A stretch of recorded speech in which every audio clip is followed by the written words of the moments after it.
scholars of the companions, she is considered one of the fuqaha, the jurists of the companions.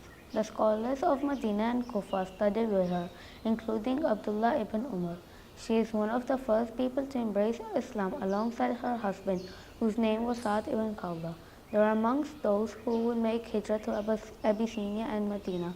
Hence, they were blessed and beloved by the Prophet for their early sacrifices by migrating twice.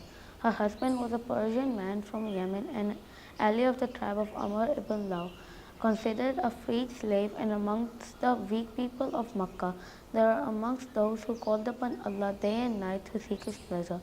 They were persecuted heavily and needed to get away from Makkah to escape the persecution and made the hijrah to Abyssinia. They are amongst the first people to make the migration to Medina and stayed at Khultum bin al-Hadam's house. Saad ibn Khawla anhu takes part in the Battle of Badr and took part in all battles henceforth. He dedicates himself to the sake of Islam. At the time of the conquest of Makkah, he fell ill and passed away during the farewell pilgrimage or Hajjatul Wida. The Prophet was very saddened by the death of Saad bin Khawla. Subaya was pregnant at the time of her husband's death. She gave birth to her child 2 weeks after Saad passing away. In most cases, the iddah of a woman whose husband dies is 4 months and 10 days, but in Subaya's case, her iddah ended when she gave birth. She went and asked the Prophet, and the Prophet confirmed that her iddah ended.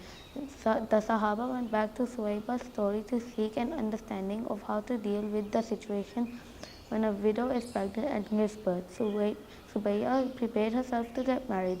It is often looked down upon when a widow or a widow gets married very soon and love for the deceased spouse is questioned. These are misconceptions and it is not part of the deen. Few companions did remarry and some didn't. There are no impediments in Islam. The companions who remarried, a few remained single. The Prophet never questioned regarding their marital status. Subaya got married to Abu Sanabil. She narrated many ahadith and was a very patient and learned woman. She spent her time gaining knowledge and went on to become a fuqaha.